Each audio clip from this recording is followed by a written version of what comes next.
I feel so weak. Oh, I can make you strong. You can? But you have to know what you want. I want to be strong. No, more specifically. I want to be very strong.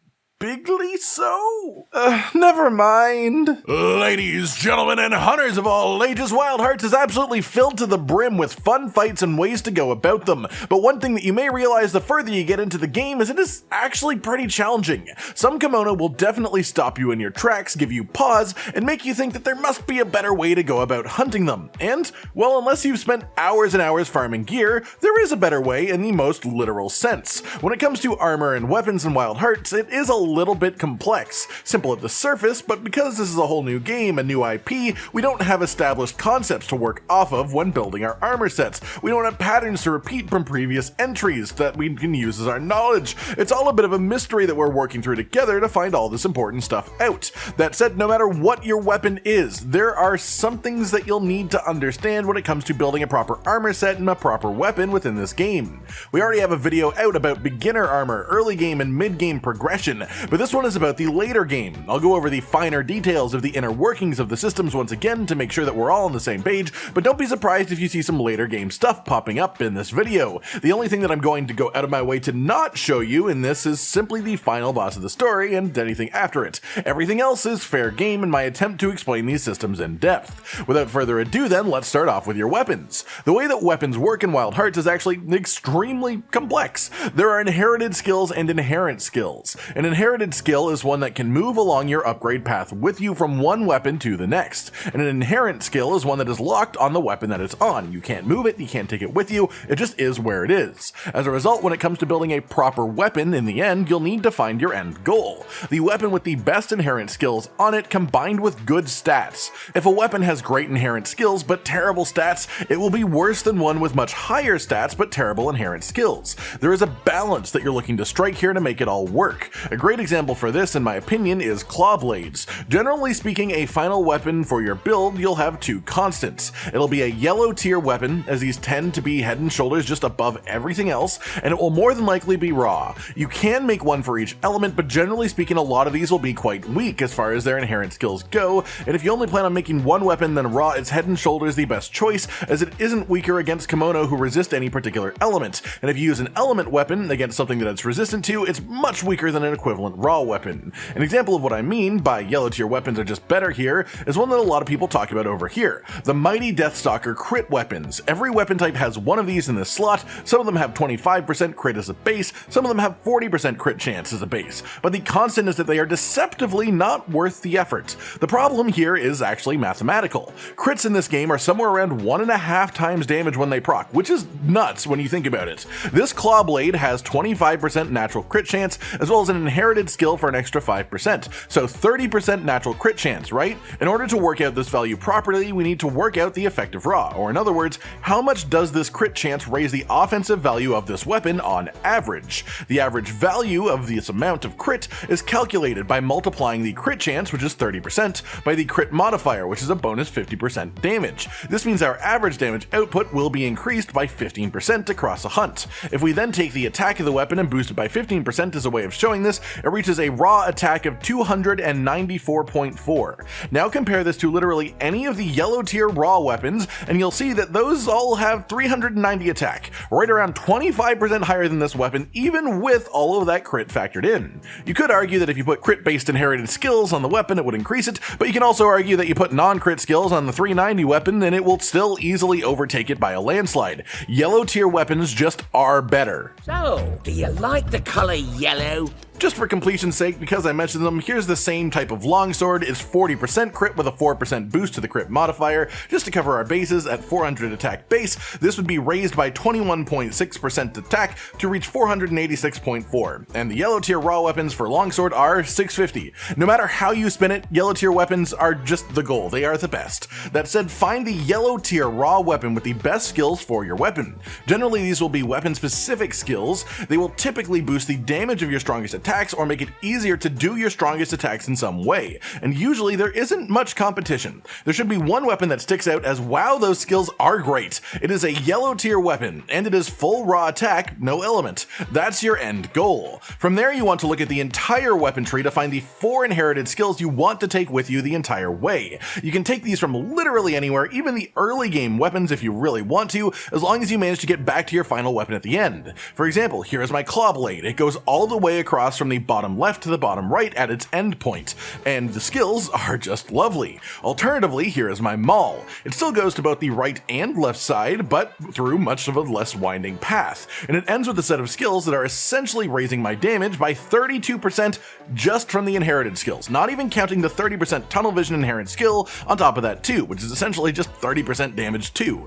The point here is getting the perfect weapon skills is a long and sort of grueling task, honestly. Like if you just like hunting, you're gonna enjoy it still because you're just hunting stuff to get the materials, but it takes a lot of effort to get there. It takes a lot of farming, but it is incredibly worth it in the end. I mean, 60% damage boost from the weapon itself, on top of the high amount of raw that it has, this thing does nuts damage. I recommend farming a midpoint version of your weapon first, something that has decent skills but not perfect, and then you can use that to make your perfect one faster. Of course, you also have the option of putting defensive or utility skills on your weapon too. It's all up to you to define what your perfect weapon path is, but this is the general concepts behind making one perfect. You may also notice that my weapon has 3 kemono-path skills on it. These are the skills with the orange and red symbols on them if you don't know what that is. This means that these skills will only be active if you reach different levels of the kemono-path on the bar at the bottom of the armor screen. This bar goes from purple to blue on the left and then orange to red on the right. Purple is full human, red is full kemono. If you are full human, any human path skills that you have will be active. If you are full kemono, then the same for kemono path skills. You obviously can't be both at the same time.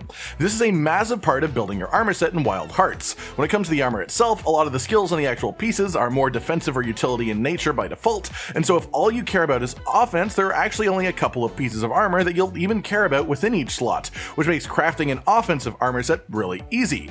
As well, you have to keep in mind that there are human path and kemono path modifications for the vast majority of armor pieces, so that's how you get your extra human path or kemono path points, deciding which place you want to lean towards. The main big decision here is simply whether you want to go human path or kemono path, because you definitely want to be one or the other, and which one mostly depends on your weapon. It also depends on your personal playstyle. If you are a weapon that cares a lot about carrot curry, if basic carrot curry greatly aid your playstyle, or if fusion carrot curry are required to give you openings big enough to actually apply your damage, then generally you'll be going human path because of one specific skill. This one here called Celestial Breath. It is on a couple of armor pieces, but what it does is just regenerate Celestial Thread for your hunter as you attack the kemono consistently and constantly. The rate at which it generates it is pretty damn solid, and this just means as long as you are consistently attacking the kemono, you won't really run out of thread unless you spam out big fusions non-stop, and even then, you will get it back quite quickly. If you are a weapon that cares about stamina or draw attacks, you will likely also wind up in a human path build, simply because stamina skills and draw attack skills from armor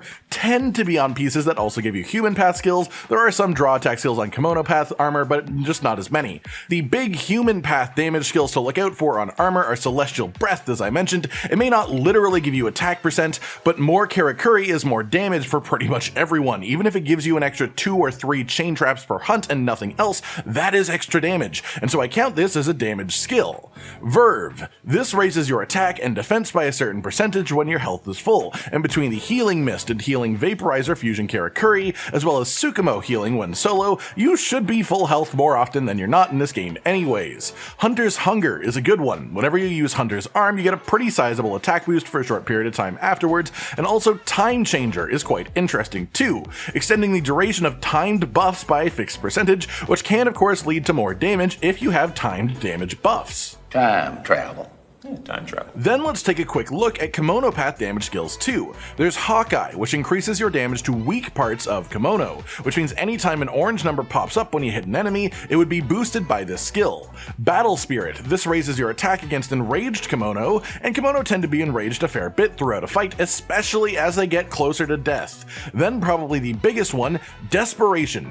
This both raises your attack and lowers your defense by a significant amount each, a matching percentage. On my Maul build, I have 37% desperation, 37% higher attack, 37% lower defense. That may sound crazy, but I still don't get one-shot by any kemono that I fought, even endgame creatures, and this was the big decider for me when testing this skill. Healing Vaporizer Fusion Kirakuri is basically a full heal, and so as long as I don't get straight up one-shot, this skill is worth using to me in as much of it as possible. You may not agree, but that is your choice, it's your playstyle. I'm just presenting the skills that you have access to and what can make a build good for certain reasons. There are also these two specific helmets, Ember Plume and Mighty Fumebeak. They both share the Deaf Ears skill, and one of them has 5% solar protection and the other one 5% lunar protection.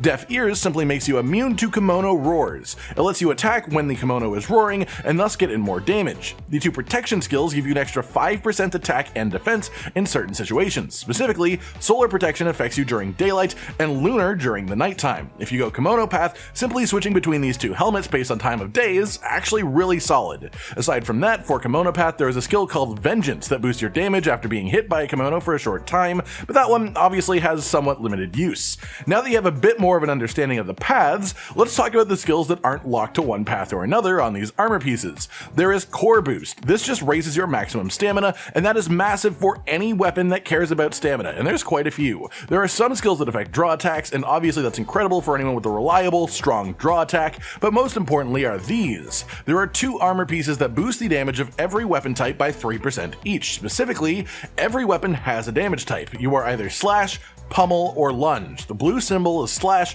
the orange symbol is pummel, the green symbol is lunge. For each of these damage types there is an armor set in the game with two pieces that have a bolster skill: slash bolster, pummel bolster, or lunge bolster. Each of these pieces is worth a flat 3% damage bonus to your weapon, and you'll generally find that you'll use at least one of these in your armor set just because 3% consistent damage boost is a bit hard to beat for many other pieces. So to go over this one last time, you want to choose Kemono or Human Path. Generally the path will be decided for you based on what your weapon likes, but there is also some personal choice to it as well, of course. You want to be aware of what your weapon does most, whether it is stamina usage or repositioning, use of Kirakuri in combat or draw attacks, and use the armor that affects those things, that makes you better at doing what you need to do. And of course, there are also those armor pieces with the bolster skill for each of the three physical damage types, and those are just incredibly solid no matter what if you can make space for them. Whether you go Kemono or Human Path also affects your weapon build, as there are skills from both paths along the way there too. Keep that in mind as you make your choices, and it is definitely worth mapping out a bit of a plan for yourself when it comes to making these builds ahead of time. That way you don't wind up confused later on in the process. That's about everything then. I hope I've helped you in your journey into creating proper builds in Wild Hearts, and over the next few days and even weeks we'll be releasing our own build concepts for various weapons in the game if you just want something more concrete to follow rather than this. But this has just been a bit of a walkthrough and guide on the concept of how to make a proper build or set in Wild Hearts, what you want to be aware of, and what is the most important to consider.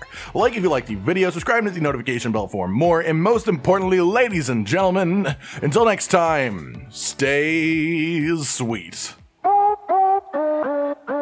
Josh, Cotton, and Hollow with the videos, dropping the humor like a hammer on your tippy toes, bringing entertainment on a daily arrangement to take our insanity and turn it into entertainment. Yes, I said entertainment twice, to reiterate that it is nice to look into your faces on a mostly daily basis when you let us in your homes to make the whole world a stage. Goodbye.